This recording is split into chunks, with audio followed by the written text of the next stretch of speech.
On the most glittering night of the city's social calendar, 300 of the most powerful people in the room stood beneath the chandeliers of the Orion Grand Ballroom, and Rebecca Langford lifted a bottle of red wine and poured it slowly down the front of Caleb Mercer's navy suit. If he insisted on standing in the VIP section, she said he should at least look like a server. Somewhere behind her, someone laughed. Caleb never raised his voice. He wiped his face, took out his phone, and said 2 words: "Freeze everything." Minutes later, Horizon's $2 billion signing portal went dark. Rebecca was still smiling. She had no idea who she had just humiliated. 6 hours before the wine, the Orion Grand Hotel was still a machine of preparation. Crews rolled linen carts down the service corridors. Florists trimmed white orchids into low centerpieces, and a technician on a scissor lift adjusted the chandeliers until the ballroom glowed the exact shade Horizon Industries had specified in writing. 300 names sat on the guest list, and every one of them belonged to someone who moved money-printed opinions or controlled a boardroom. At the center of the evening was a number that had been repeated so often inside Horizon's offices that people had stopped hearing it as money. $2 billion. An investment the company believed would carry it out of a slow decade and into something the executive team kept calling a new era.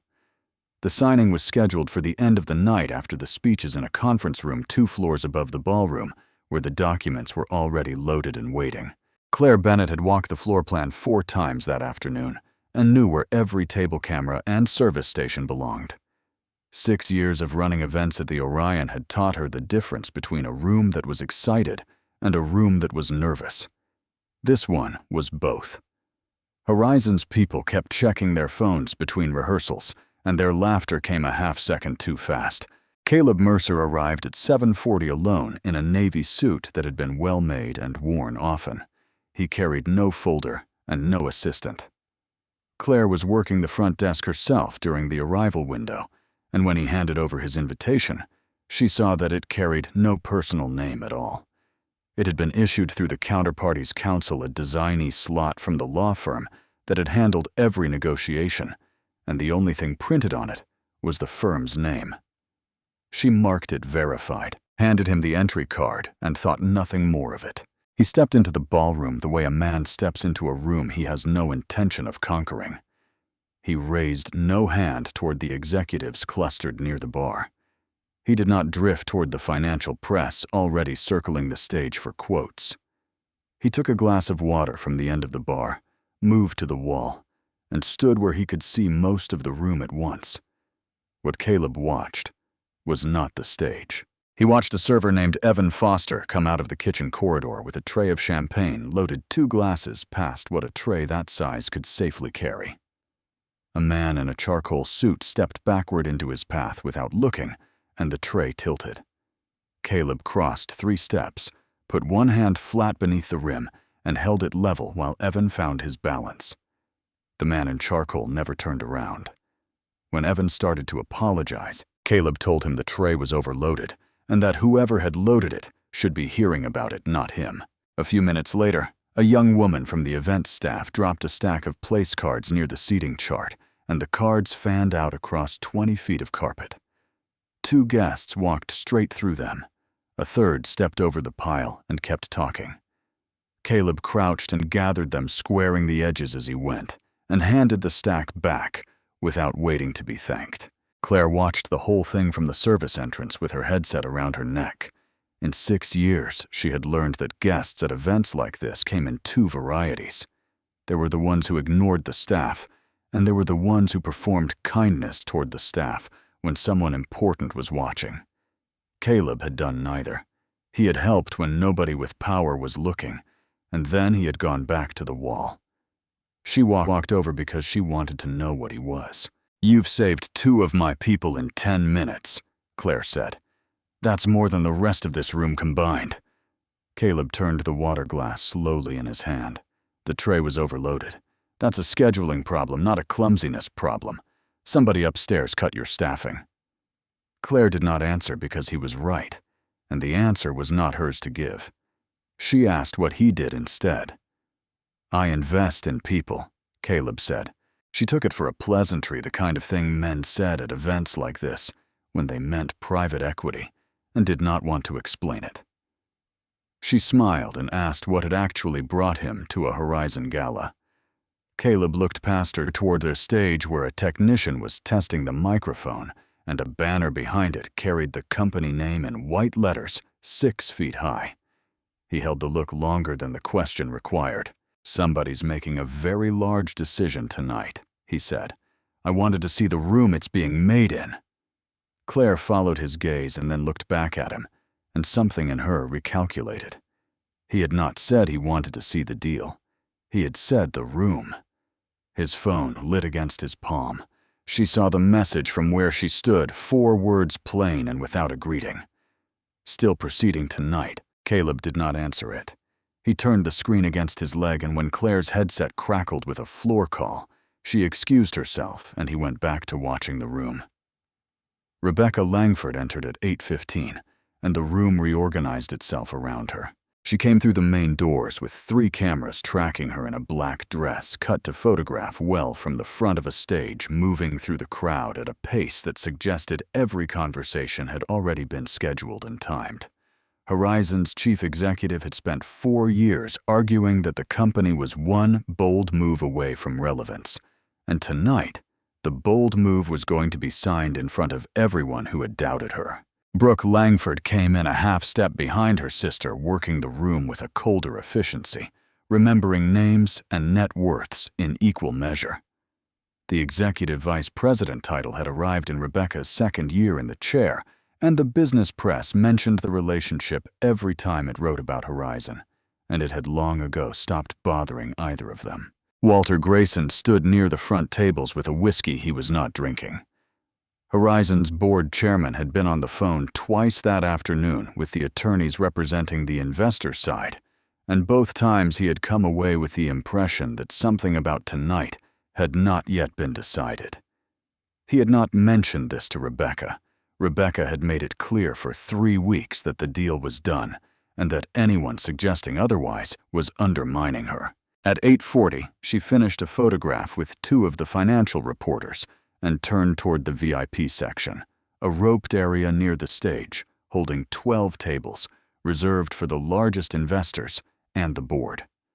She saw a man in a navy suit standing at the edge of it alone, with a glass of water, and nobody beside him.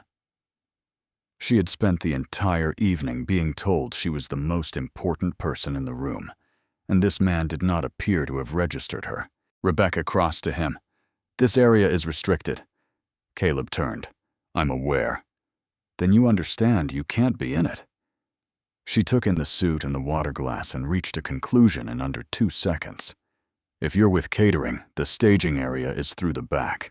If you're with the AV crew, you should be at the board." "I'm a guest," Caleb said. "I was invited." Rebecca's expression did not change, but something in it hardened. Every name in this section came off a list I approved personally. Claire had been 10 feet away, and came forward because it was her job, and because she had watched the entire approach. She said that she had checked the gentleman in herself, that the invitation was valid, and that it had been issued through the counterparty's counsel, under a designee slot. Brooke arrived beside her sister, glanced at Caleb, and looked back at Claire with the flat expression of someone examining a scheduling error. "Law firms handed out designee invitations by the dozen," she said. "Half of them went to junior associates." It did not put a person at the front of the room. "An invitation gets you through the door," Rebecca said. "It doesn't make you the same as the people standing in here." The nearest tables had gone quiet. A man at the closest one turned in his chair to watch. Caleb did not argue. He did not produce the invitation again, and he did not raise his voice by a single degree. He looked at Rebecca a moment longer than the exchange called for, the way a man looks at a document he intends to remember, then inclined his head slightly, as though something had been settled that only he was aware of. Rebecca took the silence for retreat. She told Claire that the front section needed to be managed properly for the rest of the evening, and then she and Brooke moved off toward the board tables, already smiling at someone else. Claire stayed. She apologized, and she meant it, and she said she should have gotten there faster. Caleb shook his head. You don't need to apologize for other people's choices. He said it without bitterness, and Claire found that it landed harder than anger would have. She went back to her floor position with the sense that she had just watched something she did not fully understand. Caleb turned his phone over. The message was still there, unanswered. Still proceeding tonight? He looked at it, then pressed the side button until the screen went black, and put the phone back in his jacket without typing a word. The lights came down at 9:15. Rebecca walked to the podium through applause she had scheduled herself, and she stood in a single white spotlight, with the Horizon banner behind her, and let the room settle. She spoke for 6 minutes. She talked about a company that had been written off, about a leadership team that had refused a slow decline, and about the discipline it had taken to build something worth $2 billion of outside conviction. Then she said, Horizon was hours away from closing the largest investment in its history, and the ballroom stood up. The applause ran long. Cameras flashed from 3 directions. Brooke was on her feet at the front table. Walter Grayson clapped with everyone else while watching the door where the investor-side attorneys were supposed to be standing and finding it empty. Rebecca came off the stage, carried by all of it. That was the state she was in when she turned toward the VIP section and saw for the second time that night the man in the navy suit standing exactly where she had told him not to. He was not looking at the stage. He was looking at her. Something in Rebecca that had been managed all evening came loose. She had just told 300 people that she had built something, and here was a man in an ordinary suit who had ignored a direct instruction from the chief executive of the company paying for the room. She picked up an open bottle of red wine from the nearest service station as she walked the way a person picks up a prop rather than a weapon, and by the time Claire saw what was in her hand, Rebecca was already across the floor. Claire moved to intercept. She said Ms. Langford's name once and said that the guest's credentials had been verified. Rebecca did not look at her. Go back to work. Claire stopped because 6 years of training and 1 working contract stopped her, and she would think about that for a long time afterward. I asked you to leave this section, Rebecca said to Caleb. I have a valid invitation, Caleb said. I'm not doing anything to anyone. His calm was the thing she could not forgive. He was not frightened of her, and in a room built entirely to demonstrate that people should be that red as a challenge. Rebecca lifted the bottle. She let her voice carry, because there were 300 people behind her, and she had decided somewhere in the last 4 seconds that this was a story she wanted them to have. If you insist on standing here, she said, at least look like a server. She poured. The wine went down the front of his lapel and across the white of his shirt and ran off the line of his jaw onto the carpet. It happened slowly, and it was quiet. And for 1 full second, nothing in the ballroom moved. Then a cluster of executives at the 3rd table laughed. It was not the whole room. It was 8 people, the ones who had learned that laughing when Rebecca performed was good for a career, and the sound carried farther than the pouring had. Claire stood 10 feet away with her hand still half raised and could not make herself breathe. Caleb did not flinch. He did not step back, and he did not look at the people laughing. He took a napkin from the service station beside him, wiped the wine from his face and out of his eyes, folded it once and set it down. His shirt was ruined. His expression had not changed at all. He looked at Rebecca. Does that make you feel more important? She smiled at him the wide reporter's smile with nothing behind it, and held it while she waited for him to shout, because men shouted, and a man shouting in the middle of her gala would have ended the matter cleanly in her favor. Caleb reached into his jacket instead. He took out the phone, turned it over, and unlocked it. He did not scroll. He selected a contact already sitting at the top of the list, lifted it to his ear, waited 2 rings, and when the line connected, he did not identify himself. Freeze everything, he said. He listened for perhaps 3 seconds. Whatever came back through the line, he did not respond to it. He lowered the phone, ended the call, and slid it into his pocket. Then he turned and walked out of the ballroom, past the third table, where the laughter had come from, past the cameras that had not yet decided whether to point at him, past Claire, who stepped aside without meaning to. The wine had soaked through to his skin, and he walked as though he did not notice. The doors closed behind him. Rebecca turned back to her guests with the smile still in place and told the nearest reporter that some people simply did not know where they belonged. A few of them laughed again. The band came back in. Waiters resumed circulatings. 2 floors above the ballroom on a workstation, nobody downstairs could see an instruction arrived from an authority the system had been configured to obey without question. The first sign came from the conference room upstairs, and nobody in the ballroom noticed it. At 9:31, the 4 attorneys representing the investor side stood up from the table where they had been waiting since 8 o'clock, closed their laptops, and left without collecting the printed copies in front of them.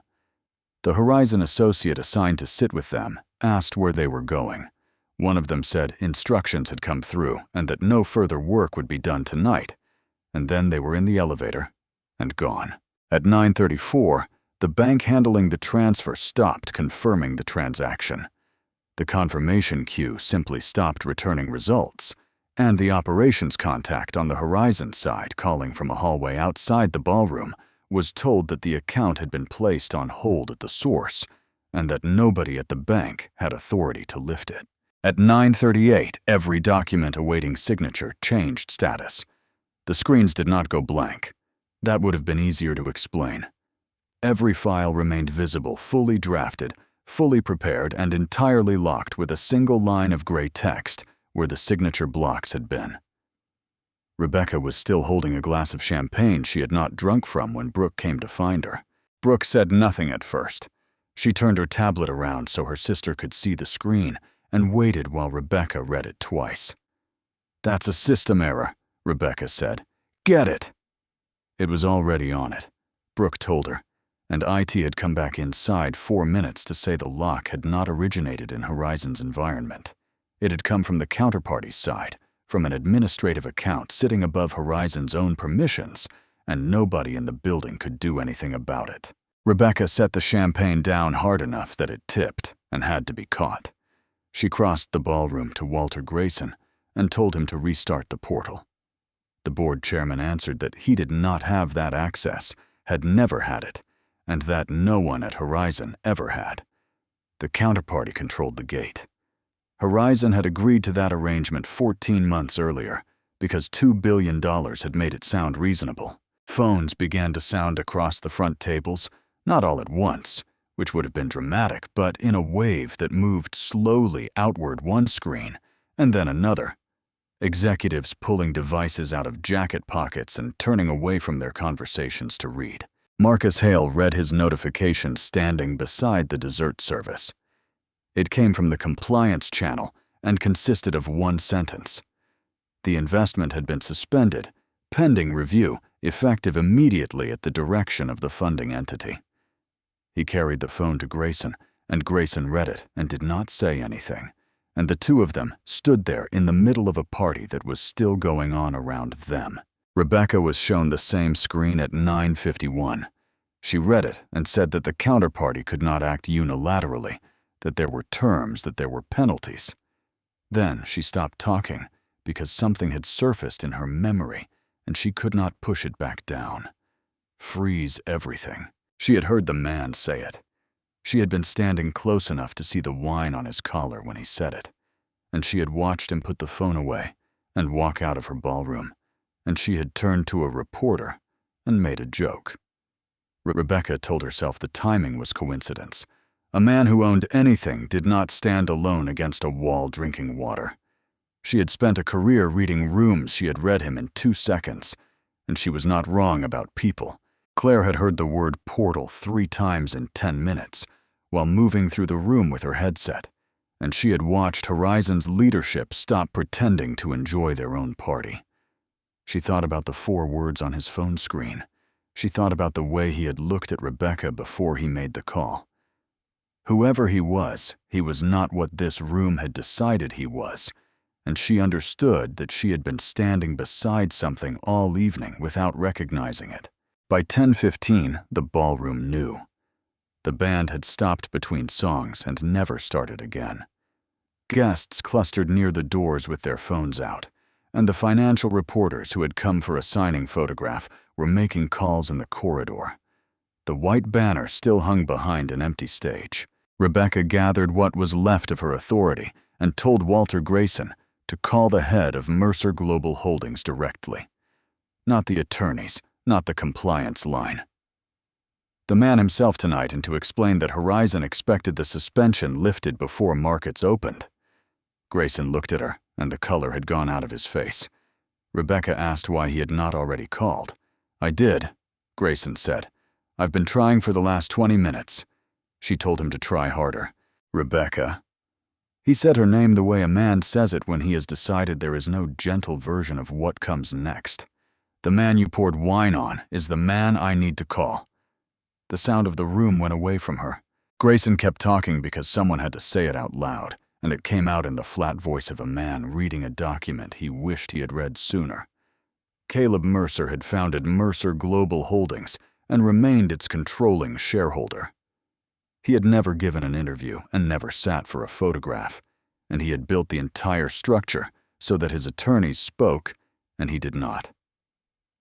That was why every person Horizon had negotiated with across 14 months had been a representative, and why the invitation had come through a law firm with no name on it, but the firm's own. Every major commitment required his direct approval, not the board's, his. And he had come to the gala quietly without announcing himself to anyone for one purpose. He had come to look at Horizon's leadership one final time before releasing $2 billion into their hands. Rebecca did not move. Somewhere behind her, a waiter was clearing glasses, and the sound of it was very loud. Brooke had gone gray. She was running back through the evening in her own head, and what she found there was her own voice saying that half of those invitations went to junior associates, saying that it did not put a person at the front of the room. She had said it in front of her sister, in front of a coordinator, and in front of the man who decided whether Horizon had a future. The room had inverted completely. The man 300 guests had watched being told he did not belong in the VIP section had been the only person in the building whose signature mattered, and every one of them had watched him get poured on and had either laughed or looked away. But Horizon was not finished. That was what Rebecca held on to as the night collapsed. A suspension was not a termination. A door that had been closed could be opened. By 6 the next morning, it was in every financial outlet on the East Coast. The reporters who had been at the gala did not have to investigate very hard. 300 people had been in that room, and by midnight, at least 40 of them had described the same scene to someone. The chief executive of Horizon Industries had publicly poured a bottle of red wine over a guest and told him to look like a server, and the guest had turned out to be the controlling shareholder of the firm about to invest $2 billion. The money was the headline. The story that actually moved was the other one about what kind of company Horizon was and what kind of person ran it, and how many executives had laughed. Rebecca tried Caleb's line 11 times before 8 in the morning. She used Horizon's counsel, she used Grayson's contacts, she used a mutual acquaintance from a nonprofit board. Mercer Global's office confirmed receipt of every message and said that Mr. Mercer was not taking calls. 2 partners suspended active negotiations. A distribution agreement 3 weeks from execution went quiet. An institutional investor holding a substantial position issued a 2-line statement about governance concerns and began unwinding, and the statement did more damage than the selling. By the close of the second trading day, Horizon's market value had fallen close to 40%. The board convened an emergency session on the third morning in a room where the coffee went cold, untouched. Marcus Hale asked in front of 11 people whether anyone at the table had known the counterparty's principal would be attending in person. Nobody had. Walter Grayson said he had suspected something was unresolved and had chosen not to raise it, and he said it plainly and did not defend himself. Rebecca sat through it and understood something she had spent 3 days refusing to understand. She had a prepared apology. She had drafted a public statement about a misjudgment in a high-pressure moment and reviewed it with communications. And sitting in that room, she understood that no arrangement of words was going to be enough by itself.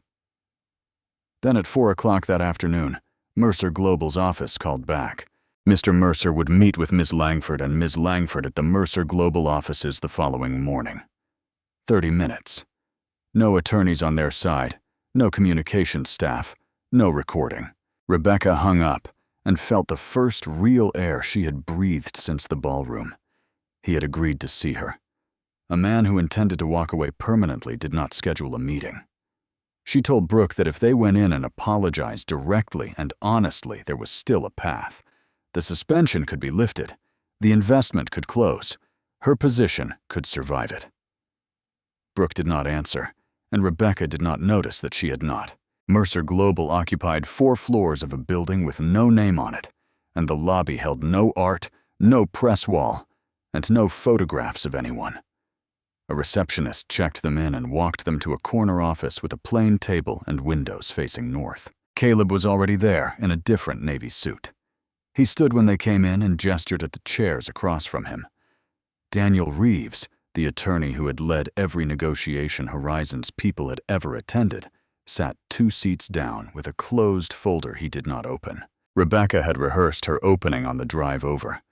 She said she wanted to address what had happened at the gala directly and personally, that the evening had carried an enormous amount of pressure, and that what occurred had been a misunderstanding she deeply regretted. Caleb let the word sit in the room before he touched it. There was no misunderstanding. Rebecca started to respond, and he continued, and his voice did not rise at any point. You understood exactly what you were doing. You saw a man in an ordinary suit, standing where you thought he had no business standing, and you decided 300 people should watch you correct him. You picked up the bottle. You waited until the room was quiet. That wasn't confusion, Ms. Langford.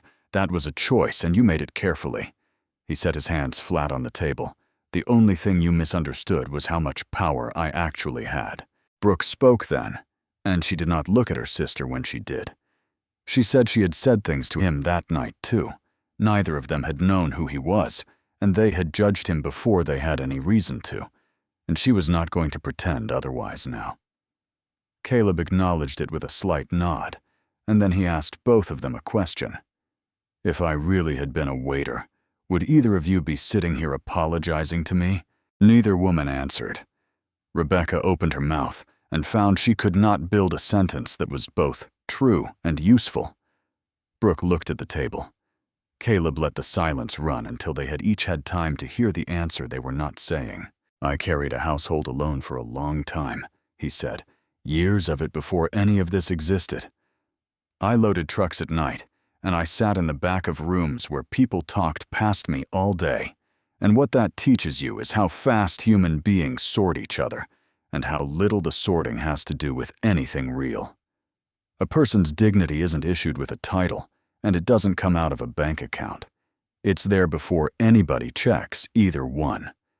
Everyone in that ballroom knew that in theory. Almost nobody in that ballroom acted like it. Rebecca's composure broke, and she did not try to hide it. She said there were 11,000 people at Horizon. They had not been in that ballroom. They had not laughed. They had not poured anything on anyone, and she was asking him not to let the company come apart over what she had done. I'm not going to destroy Horizon, Caleb said. I don't need to. I looked at your company on paper for 14 months, and on paper it was a good investment. Then I stood in a room with the people who run it for 2 hours, and I watched a chief executive teach 300 witnesses that humiliating someone beneath you is entertainment. 8 of your executives laughed. Your coordinator was the only person in that building who tried to stop it, and you told her to get back to work. That culture didn't arrive with me. You built it, and you've been running it. And everything since that night is that culture arriving at its bill. Rebecca waited. Some part of her was still waiting for the turn, the condition, the price he was going to name. Caleb looked at Daniel Reeves, and Reeves slid the closed folder across the table without a word. "Mercer Global is withdrawing from the transaction permanently," Caleb said. "Effective this morning. It's already been filed." Rebecca said his name. "There's no renegotiation," he said. "No revised structure, no reduced position, no second signing. This isn't a suspension anymore, and it isn't leverage. The $2 billion is gone, and it isn't coming back to you at any number." He stood. "You have my answer. I'm not going to pretend to consider it further. That would waste your time and mine." Rebecca did not rise from the chair. Brooke reached over and touched her arm, and Rebecca did not seem to feel it. The door was held open for them. Somewhere below, Horizon's stock was opening for the day, and the last road out had closed while they were sitting still.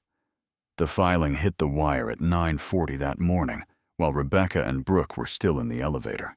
It ran to 2 paragraphs and contained no accusation of any kind.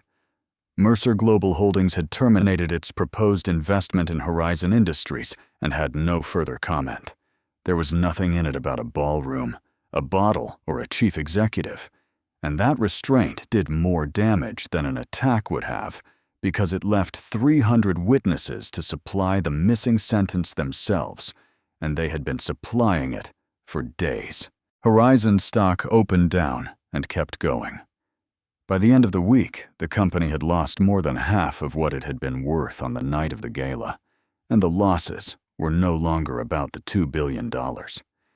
Institutional holders had begun using the phrase unacceptable governance risk, which was a polite arrangement of words for the conclusion that nobody wanted to be the partner of a company whose leadership behaved that way when it believed no one important was watching. Partners kept moving. The distribution agreement that had gone quiet was formally withdrawn. A regional manufacturer that had worked with Horizon for 11 years advised that it would not be renewing, and its chief executive gave a short interview in which he said, without naming anyone, that a company reveals itself in how it treats people who cannot do anything for it. Walter Grayson called the board together 9 days after the gala. He did not open with a defense of anyone, including himself. He said he had known something was unresolved before that night, that he had chosen not to press it, because pressing anything had become expensive inside the company, and that his own conduct would be reviewed alongside everyone else's. Then he called the vote. Marcus Hale spoke first, and what he said was not about the wine at all.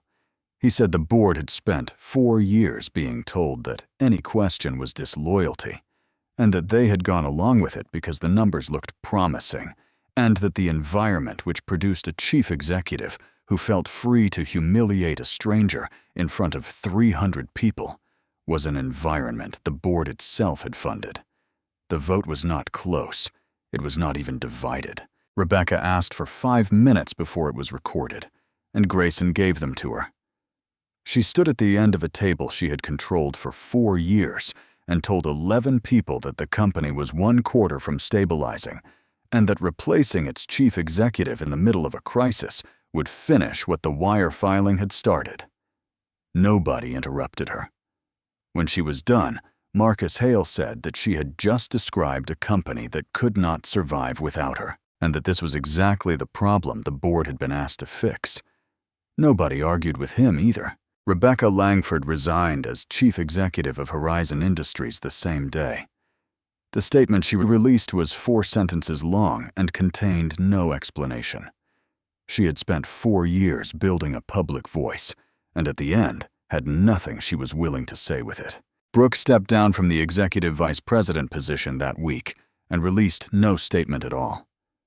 In her exit interview with the board's counsel, she confirmed on the record, and without being pressed, what she had said in the ballroom, what her sister had said, and who had laughed. She named the executives at the 3rd table. 3 of them were gone within the month. Caleb did not move on Horizon.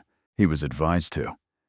Two people at Mercer Global put together an unsolicited memo arguing that the shares were trading well below the value of the underlying operations and that a controlling position could be assembled quietly inside 60 days. Caleb read it, thanked them for the work, and declined. He told Daniel Reeves that buying Horizon at the bottom would have made the story about him, and it was not about him. He had not built anything against Rebecca Langford. He had simply stopped carrying her. A company that had been standing because $2 billion was about to arrive was now standing on what it had actually constructed, and whatever came next was the honest result of that. What Horizon was forced to confront in the end was not a shortage of capital. Money had been available. Money had been 11 months of work and 2 floors up and fully prepared. What the company had built instead was an organization where power sat above dignity, where 8 executives understood that laughing at the right moment was good for a career, and where the only person who tried to stop what happened in that ballroom had been ordered back to work. A new leadership team took over that winter, brought in from outside, and the first thing it did was not financial. It rebuilt the way the company promoted the way complaints traveled upward, and the way executives were measured, and it published the results where employees could read them. Horizon survived. It emerged from the following year smaller, quieter, and stripped of the shine it had spent a decade buying. There were no galas. There was no banner with 6-foot letters.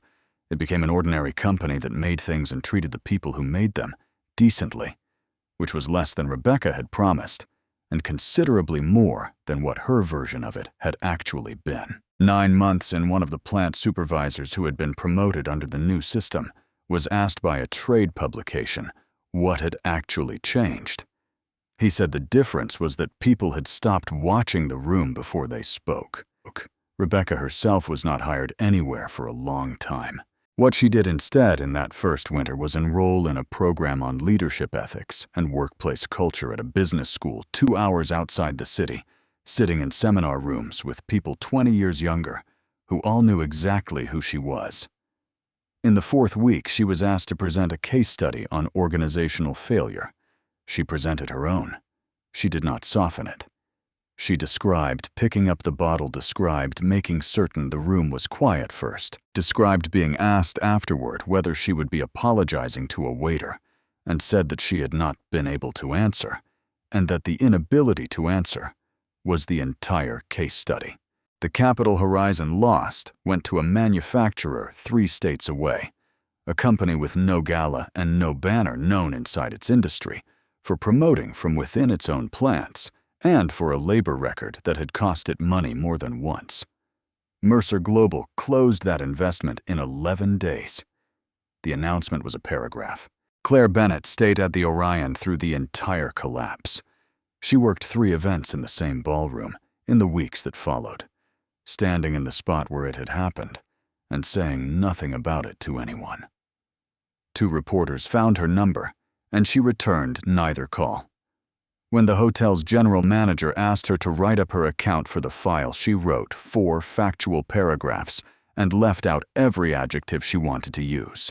The call from Mercer Global came 7 weeks after the gala, and she assumed it concerned a booking. Caleb asked whether she had a few minutes, and then he told her that his people had spent those weeks reviewing her professional history, not her resume, her history. They had spoken to former colleagues, to staff at 2 previous properties, to vendors, and to people who had worked under her. Claire said she did not understand why anyone would do that. Because what I saw that night wasn't a reaction, Caleb said. I needed to know whether it was a pattern. It was. 6 years earlier, she had absorbed a client's complaint herself, rather than let a young server be fired over a spilled tray. 3 years earlier, she had gone to hotel leadership about understaffed weekend shifts, knowing it would make her unpopular with the operations director, and the staffing had changed. Everyone his people spoke to described the same thing in slightly different words. When something went wrong on Claire Bennett's floor, she fixed the problem, and she did not spend the first 10 minutes locating someone to blame. The loading dock and the executive suite operated under the same rules, and on the night in question, she had verified a stranger's invitation herself, walked into an argument with the chief executive of the company, paying for the room in order to defend him, and then tried to put herself physically between him and an open bottle. Caleb told her Mercer Global was building a program to identify and develop leaders across its portfolio companies and their partner organizations chosen on the basis of how they treated people who had nothing to offer them. He called it the Mercer Leadership Fellowship. He wanted her to run it. Claire did not answer immediately. When she did, she said she wanted to be certain she understood what was being offered, because she had watched the industry read that story for 7 weeks, and she knew exactly what people would say about a hotel coordinator who was suddenly running something for the man from the ballroom. If this was a reward for having been kind to a wealthy man, she would rather not take it. "It isn't," Caleb said. "If you'd known who I was, it would be worthless to me. Half the people in that room would have carried my coat across the floor if they'd known, and I wouldn't hire one of them. You were kind to a man you believed could do nothing for you at all. That's the only version of it that means anything." Claire understood then what he had told her at the start of that evening, standing against the wall with a glass of water, when she had asked what he did, and taken his answer for a pleasantry. He invested in people. It had been the literal truth, and she had been standing inside the assessment while it was happening. She accepted the following Monday. 6 months after the gala, the first class of the Mercer Leadership Fellowship graduated, and the ceremony was held in the ballroom of the Orion Grand Hotel. Claire had chosen the venue herself and had not explained the choice to anyone. The room had been arranged differently, and the difference was not decorative. There was no roped section, and there were no reserved tables at the front. At table 4, a shift supervisor from a plant floor sat beside a chief operating officer. At table 9, a hotel security officer sat with 2 executives from a portfolio company. Evan Foster was at table 6, nominated into the first class by Claire herself, because the tray had been overloaded and someone had finally been told. The invisible boundaries that had run through that ballroom on the night Caleb was humiliated had not been removed by an instruction. They had been removed by everyone's willingness to sit down. Claire spoke from the same podium where Rebecca had once stood in a white spotlight to announce a new era. She was by then a leader people at 3 companies referred to by name. She spoke for less than 5 minutes and did not mention the wine. Caleb was at the back of the room, in a plain navy suit, standing rather than sitting, watching the floor the way he had watched it 6 months earlier. She found him after the room began to empty, and told him she had thought about how to describe it, and had not managed anything better than the obvious. The best thing that had ever happened in her career had started on one of the worst nights she had ever worked. Caleb looked out across the ballroom. He was standing perhaps 20 feet from the place where a bottle had been tipped over his shoulder, while 8 people at the 3rd table laughed loudly enough to be heard over everything else. The tables were still occupied. A woman who ran a distribution center was talking to a man who ran a company, and neither of them appeared aware of which was which. That night, I stood here and watched 300 people decide who deserved respect based on what they assumed about each other's positions, he said. Tonight, I'm looking at a room where nobody is checked. Claire said that some of them had checked and had chosen not to care. Caleb said that was the same thing and better because it was harder. They walked out onto the terrace where the city was going about its evening below them, and they talked about the second class of the fellowship, already twice the size of the first, and about the 2 additional companies that had asked to join it, and about how to build organizations where a person's worth is established before their position is. Inside, the staff began clearing the tables, and nobody stepped over them. The truth of a person is not visible in how they treat the powerful. Anyone can be gracious to someone who might help them. It shows only in how they treat the people they are convinced can do nothing for them at all, because that is the one moment when there is no reward for decency and no penalty for cruelty. Rebecca Langford did not lose $2 billion because she failed to recognize a wealthy man, and Claire Bennett was not given her opportunity because she was kind to one. Rebecca lost it because she believed a person had to hold a position before they were entitled to be treated like one. Claire was given hers because she treated an ordinary man in an ordinary suit as though he already was. Money can close deals worth billions of dollars. Character is what decides whether a person deserves them.